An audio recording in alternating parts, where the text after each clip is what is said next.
Welcome to another deep dive today. And today we're tackling a subject that I think Yeah, impacts every one of us, absolutely. poverty. And we are going deep on this one Okay. with an article titled 15 Rules of Poverty, Okay. Why Some People Stay Poor and How to Escape It. Sounds good.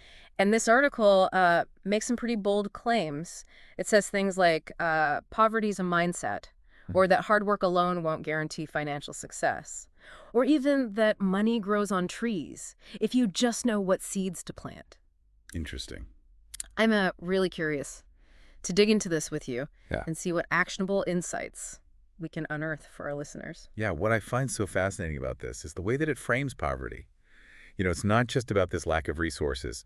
It's presented as this system with its own set of rules, Mm. almost a distinct culture even. Ah. That's kind of a powerful concept, isn't it? Yeah, it really is. And it makes me wonder, is it suggesting that just being around poverty could Yeah. make it harder to escape? Like if everyone around you accepts it as the norm, then it becomes your norm too. That's exactly what it seems to be getting at. All right. And it is backed up Mm. by sociological research. Okay. The people you surround yourself with Mhm. have a huge impact on Yeah. your beliefs and your behaviors. Yeah. So imagine growing up in a community Okay. where financial struggle Yeah. is the norm. Yeah. Maybe no one's talking about investing or saving. Right. It's not that they lack ambition. Yeah. It's that financial success might seem as far out of reach as Right. winning the lottery. So even if you're working hard, if your social circle Yeah. reinforces these rules of poverty, it's like swimming upstream constantly. Precisely. Yeah. And then this article throws in this idea Okay. that educated people exploit the uneducated, Hmm. not necessarily through malice, but just by understanding the rules of the game better. Hmm. What do you make of that? That's a provocative statement for sure. I initially thought, well, shouldn't education be the solution then? But the article seems to be saying it's not just any education, it's specifically financial literacy. Right. And that's something that's often overlooked in Mhm. our traditional education systems. Yeah. We're taught history, math, science. Right. All those are crucial, of course.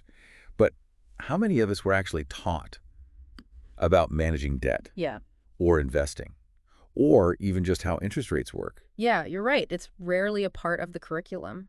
And without that knowledge, it's easy to see how people can get trapped in cycles of debt or miss out on opportunities to actually grow their wealth. Exactly.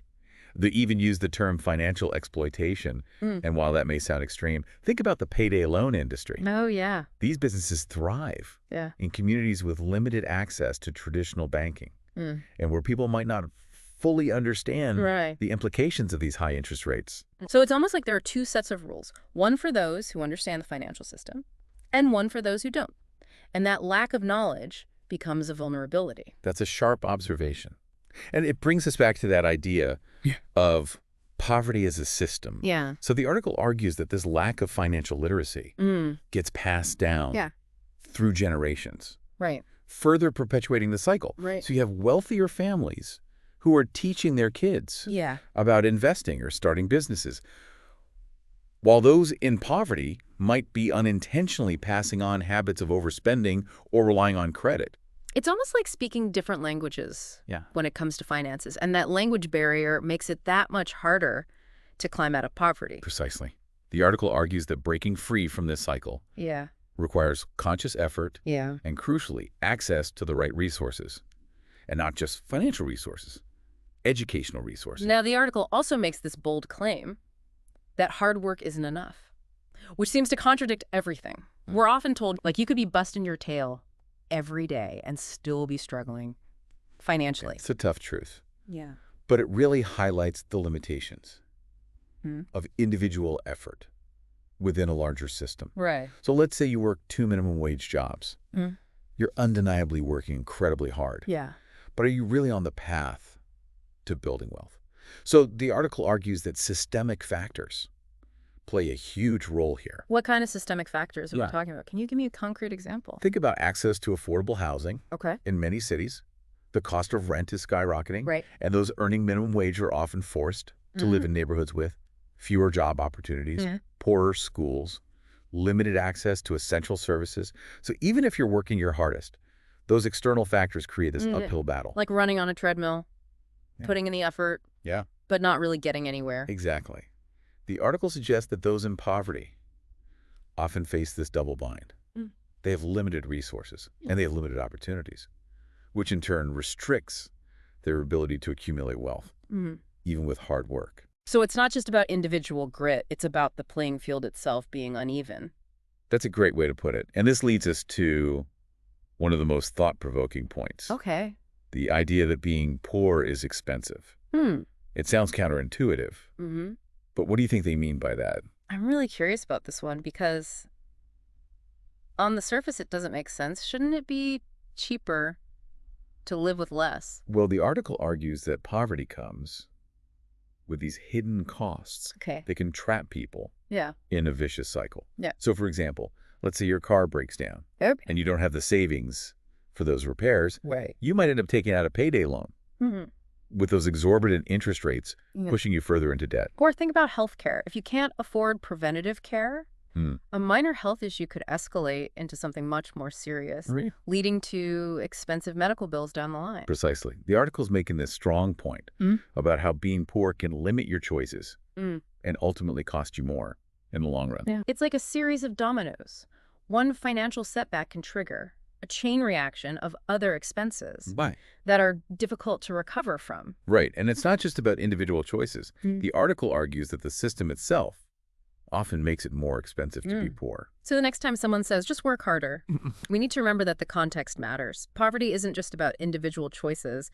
It's about a complex web of systemic factors, cultural norms, and yes, even financial literacy. That's a great point. Yeah. And this is only the beginning of our deep dive. We still have a lot more to unpack, including this article's controversial take Okay. on self-reliance versus seeking help. Mm. And then there's that intriguing idea that money grows on trees.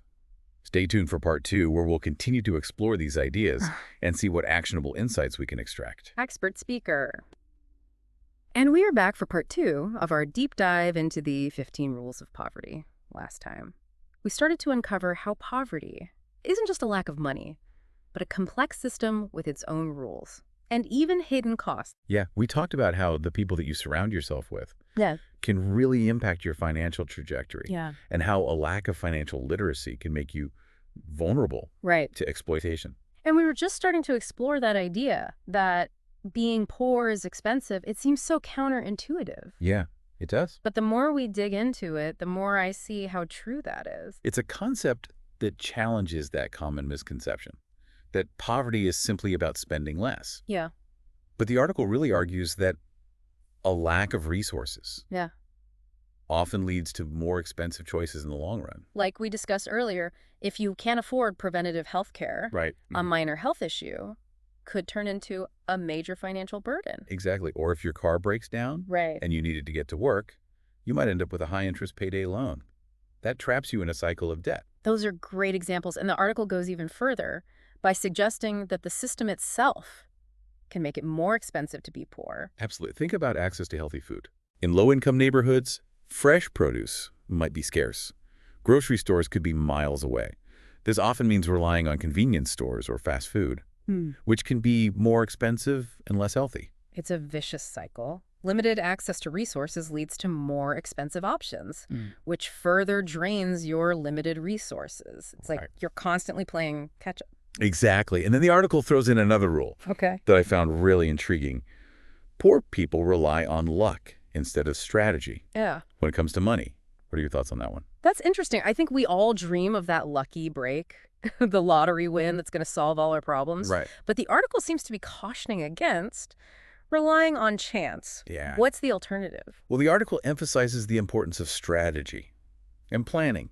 Right. It argues that while luck may play a small role, building wealth is primarily about making informed decisions, setting goals, and taking consistent action. So instead of hoping for that windfall, it's about creating a roadmap for financial success, even if it's a slow and steady journey. Precisely, the article talks about the importance of creating a budget, Okay. tracking your expenses, exploring different investment options.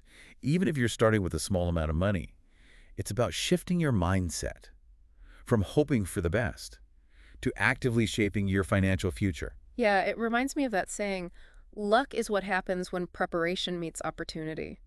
You might not be able to control when opportunity knocks, but you can be prepared to seize it when it does. That's a great analogy. And the article also points out another factor that can hinder financial growth. Okay. Entertainment. Oh. It argues that we get caught up in consuming entertainment, video games, TV shows, social media, instead of investing that time and energy into improving our financial situation.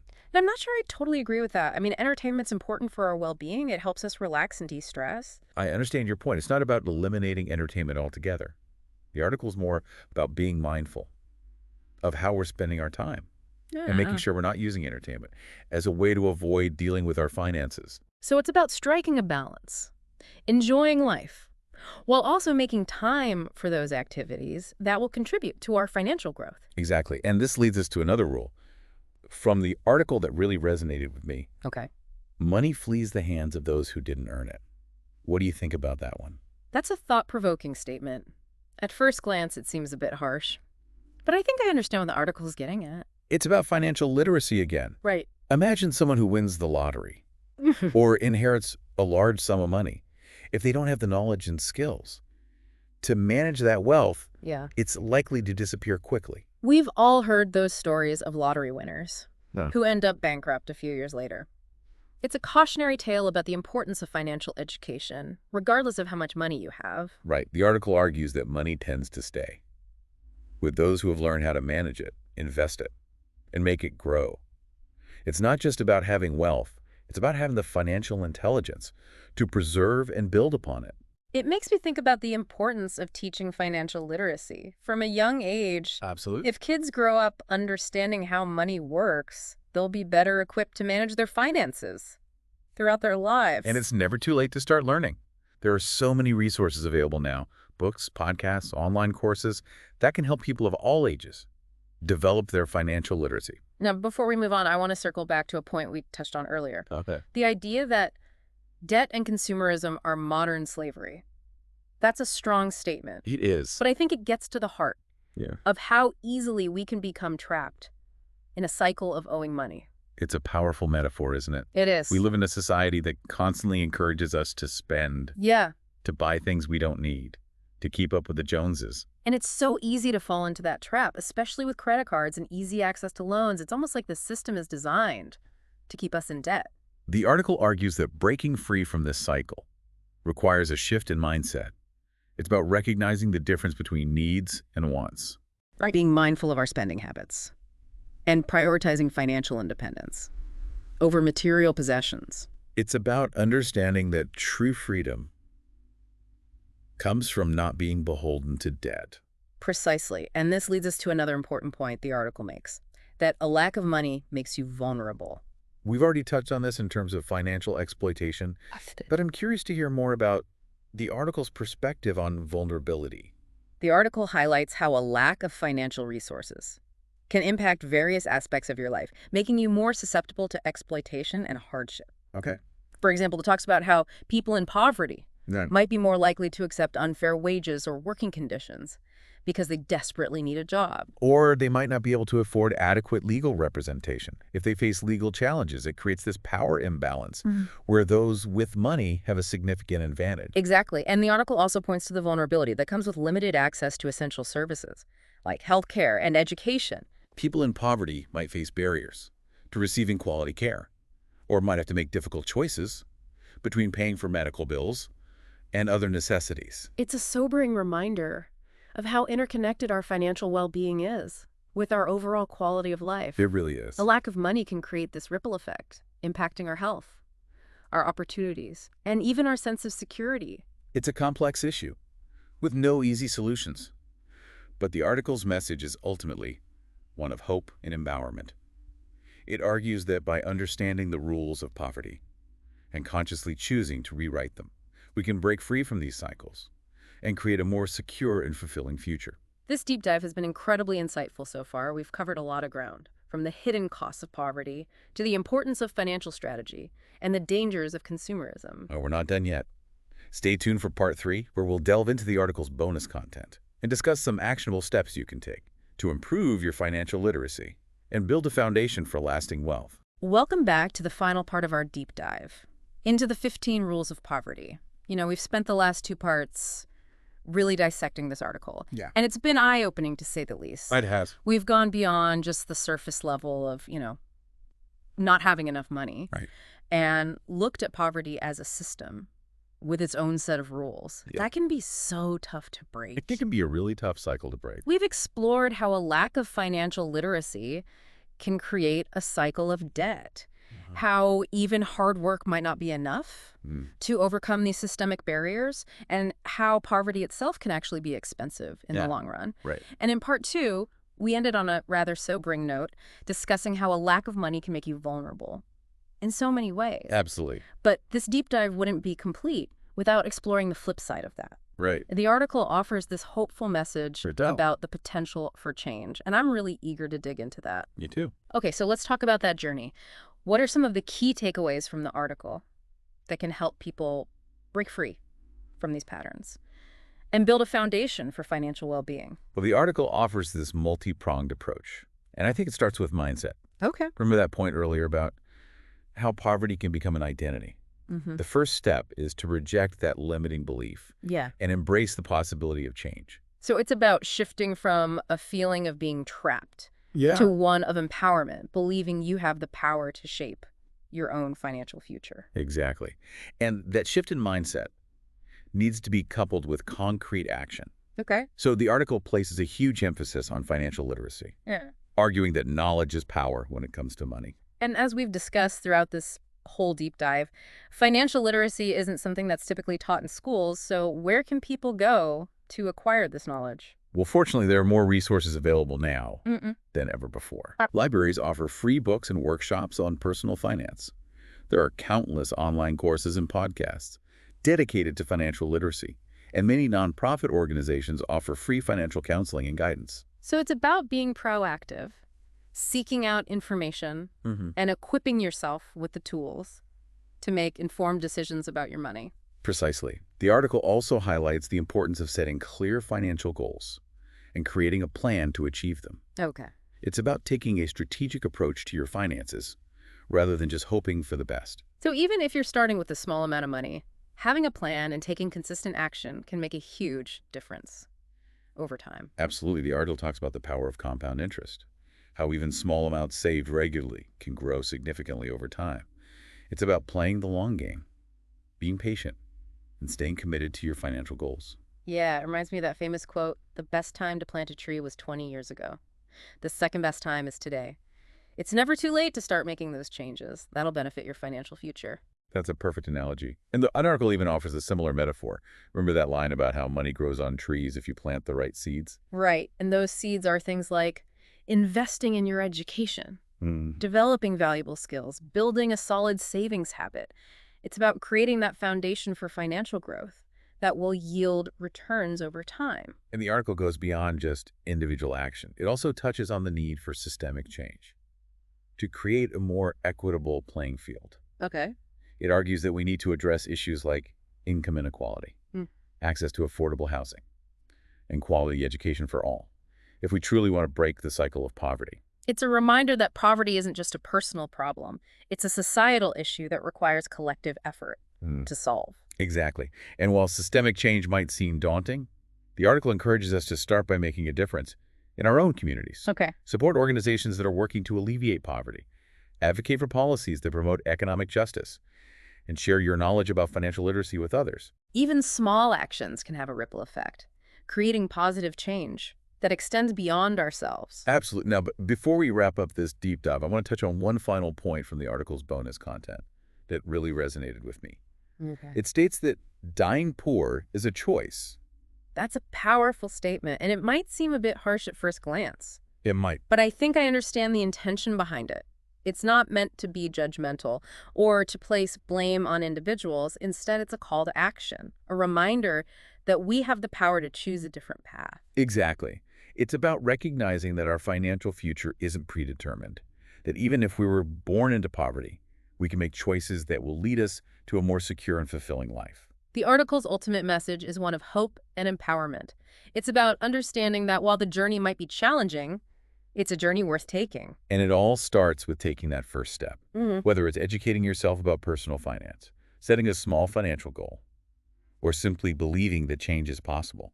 I encourage everyone listening to reflect on the rules of poverty we've discussed and consider how they might be operating in your own life or community. What small step can you take today to rewrite those rules and create a brighter future for yourself and those around you? That's a great question for all of us to ponder. This deep dive has been incredibly eye-opening, and I hope it sparked a sense of awareness and empowerment in our listeners. Thanks for joining us on this journey. Until next time, keep learning, keep growing, and keep striving for a world where financial well-being is within reach for everyone.